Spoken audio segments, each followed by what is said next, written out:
तो पहले सेक्शन में हम आ रहे हैं और कुछ सवाल हैं आपके लिए कल्पना जी। देखिए एक बात और, हाँ जब पूछिए। हम देखते हैं और हम जब देखते हैं, हमारे जहन में जब नाम आता है कि कल्पना शुक्ला त्रिवेदी, तो हमारे जहन में आते हैं बहुत सारे काव्य मंच, हमारे जहन में आता है ऑल इंडिया रेडियो, हमारे जहन में जी आती जी। है एक सुमधुर आवाज।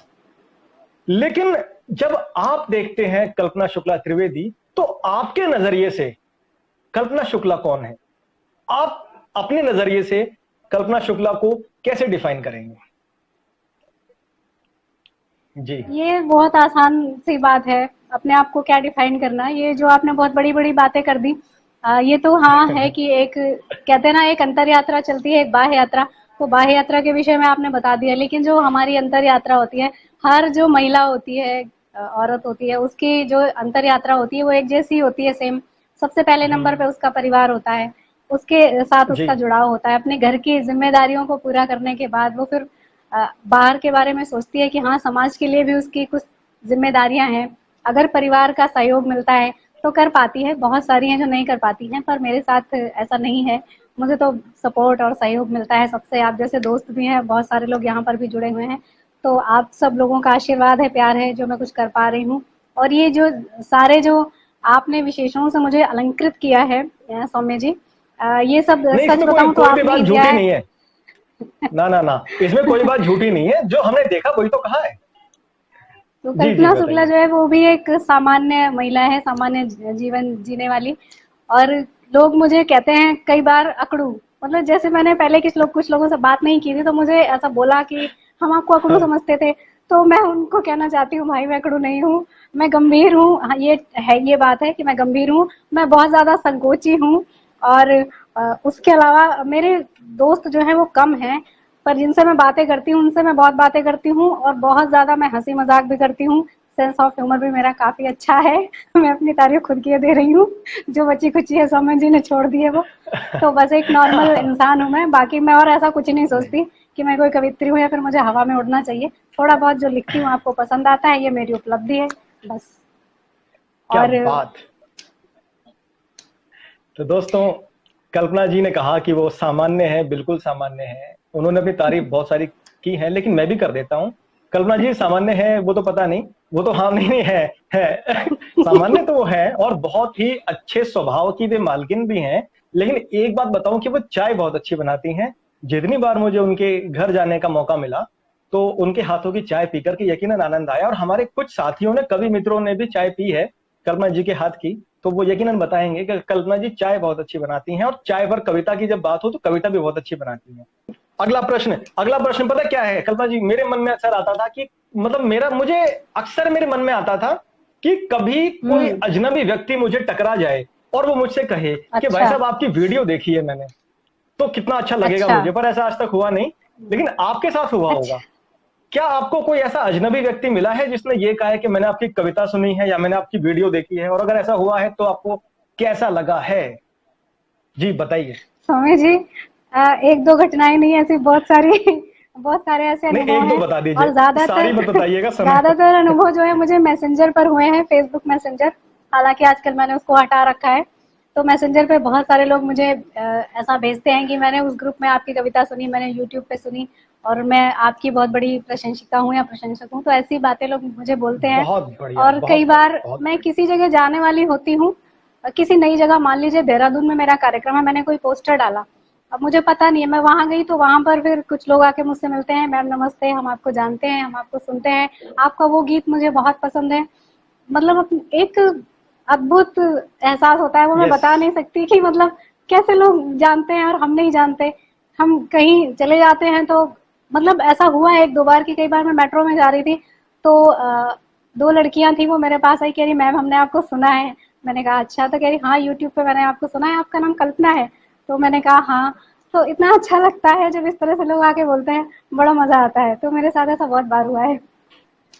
बहुत बढ़िया। एक सवाल ये है कि जी। अगर आपको आपके जीवन के बीते हुए 5 वर्ष दोबारा से जीने को मिल जाएं, तो ऐसा क्या काम आप करेंगे जो आपने पहले नहीं किया था? ऐसा तो कुछ काम सौम्य जी मुझे नहीं लगता, क्योंकि मेरे जीवन के जो 5 साल हैं ये बहुत ज्यादा स्पेशल और बहुत ही बढ़िया 5 साल रहे हैं। क्योंकि इन्हीं 5 सालों में मेरी पहचान बनी है और मैं आप जैसे अच्छे लोगों से जुड़ी हूँ। यहाँ पर बहुत सारे मित्र उपस्थित हैं, उनसे जुड़ी हूँ। मेरी जो काव्य यात्रा है वो यहाँ पर 4 साल ही हुए हैं उसको, और उससे पहले का 1 साल ले लिया जाए तो बस वो थोड़ा बहुत गोष्ठियाँ ये सब अटेंड करना। तो ये जो समय बहुत अच्छा, और इन्हीं 4 सालों के अंदर मैं आकाशवाणी से जुड़ी हूँ। 2.5 साल हुए मुझे आकाशवाणी दिल्ली से जुड़े हुए। तो ये जो 5 साल है ये मेरे जीवन का क्रीम टाइम है, बहुत बढ़िया टाइम है। तो मुझे कोई शिकायत नहीं है, कुछ नहीं बचा है जो छूट गया है और मैं करना चाहूँ। तो सब बहुत अच्छा है। चलिए, बहुत बढ़िया। एक आखिरी सवाल, उसके बाद फिर अगले सेक्शन में पहुंचेंगे हम। और समय बहुत तेजी से भागता है, अगर हम सोच रहे हैं कि इसको पौने अच्छा, घंटे में आप समेट ही लेंगे। पूछते रहेंगे, आप ही पूछते रहेंगे, मैं नहीं पूछ सकती? मैं भी पूछूंगी आपसे एक सवाल। होस्ट तो मैं हूँ, आप गेस्ट हो। नहीं नहीं, भाई मैं गेस्ट देखिए, नहीं हूँ, मैं जो भी जो होस्ट हूँ। जो नहीं नहीं नहीं, जो बाद में ज्वाइन करता है वो गेस्ट होता है। अगर आप पहले आते, मैं बाद में ज्वाइन करता, तो मैं गेस्ट होता। ये कौन सी वाली किताब में लिखा है, कृपया मुझे बताएं?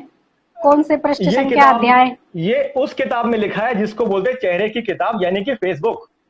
ऐसा कुछ नहीं जिसके है लेखक स्वामी जी। है देखिए, मार्क टेक्नोलॉजी का जकरबर्ग। ज्ञान आपको अधिक है, इस वजह से आप पहले आए हैं।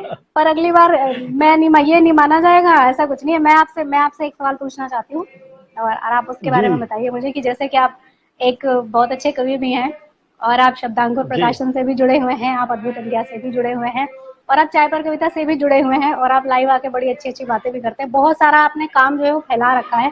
तो आप ये सब टाइम मैनेजमेंट कैसे करते हैं? और अगली बात ये कि क्या आपको कभी लगता है कि आपका जो, जैसे मान लीजिए शब्दांकुर है या अद्भुत इंडिया है, या फिर आपकी जो कविताएं हैं उनको करते हुए, ये जो चाय पर कविता है इसने कभी आपका बहुत समय ले लिया और आपके बाकी काम छूट गए हों? तो क्या ये कोई बाधा है, इससे आपको कोई नुकसान हुआ है, या फिर आप इसको करते हुए बड़ा खुश और अच्छा महसूस करते हैं? नुकसान के बारे में तो सोचा नहीं, क्योंकि मेरे मन के अंदर जो व्यक्ति है वो एक बिजनेसमैन से ज्यादा वो एक कलाकार है। तो मेरे मन के अंदर अगर बिजनेसमैन होता तो मैं नुकसान सोचता। मेरे मन के अंदर बैठा एक कलाकार, तो कभी नुकसान सोचता नहीं। चाहे कुछ भी हो, जो करना है सो करना है।